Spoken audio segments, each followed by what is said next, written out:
In the 5th century BC, a Chinese general named Sun Tzu wrote a bamboo scroll that would become the most influential military treatise in human history, The Art of War. But if you read it expecting a guide on how to swing a sword or charge a hill, you will be disappointed. Sun Tzu did not view war as a glorious clash of heroes. He viewed it as a failure of strategy. His core thesis is shocking for a military commander. The supreme art of war is to subdue the enemy without fighting. This is the fundamental difference between the brute and the strategist. The brute believes that victory comes from destroying the enemy's body. The strategist believes victory comes from breaking the enemy's will. Sun Tzu teaches us that conflict is expensive. It costs money, it costs lives, and it costs energy. Therefore, the perfect victory is one where you achieve your goals without spending a single coin or shedding a drop of blood. This philosophy applies not just to ancient battlefields, but to modern boardrooms, negotiations, and personal conflicts. If you have to raise your voice, if you have to fight, it means you have already lost the strategic advantage. The master wins by maneuvering the enemy into a position where surrender is their only logical choice. The foundation of this approach is captured in his most famous quote, "If you know the enemy and know yourself, you need not fear the result of 100 battles." This sounds simple, but it is a rigorous psychological demand. Most people go into conflict knowing only what they want. They are blinded by their own ego and desire. They do not understand the enemy's fears, their motivations, or their hidden weaknesses. Sun Tzu argues that information is the ultimate weapon. Before you make a move, you must understand the landscape entirely. You must understand your own flaws, your arrogance, your temper, your impatience, because a smart enemy will use those against you, and you must understand the enemy better than they understand themselves. In the game of Go, an ancient Chinese strategy game, the goal is not to capture pieces, but to surround territory.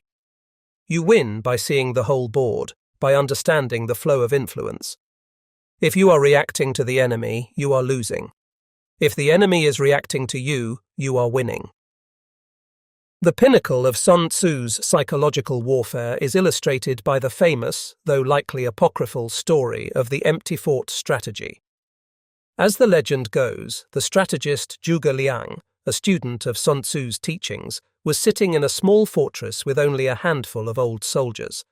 A massive enemy army approached, led by a general named Sima Yi.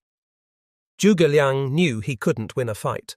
So he ordered the gates flung wide open. He ordered his soldiers to hide. He sat alone on top of the gatehouse, playing a lute, calm and smiling. When Sima Yi arrived and saw the open gates and the calm music, he was terrified.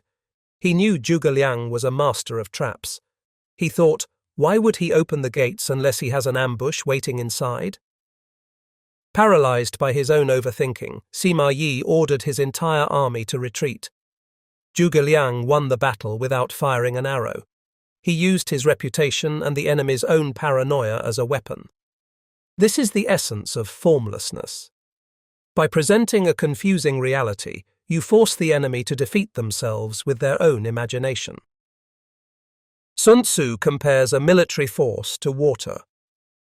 Water shapes its course according to the nature of the ground over which it flows. The soldier works out his victory in relation to the foe whom he is facing. Water does not try to smash through a granite rock. It flows around it. It finds the crack. It finds the path of least resistance. In the motivationairy mindset, this means abandoning rigidity. If you are rigid, you are brittle. If you have only one way of solving problems, aggression, you will eventually meet someone stronger than you and you will break. But if you are like water, you cannot be broken. You adapt. If the enemy is strong, you evade. If the enemy is weak, you attack. If the enemy is angry, you irritate them to make them reckless. If the enemy is comfortable, you exhaust them. You do not have a fixed shape, you have a fixed goal. The methods change, but the objective remains the same. Ultimately, The Art of War is a book about peace. Sun Tzu writes, "There is no instance of a nation benefiting from prolonged warfare."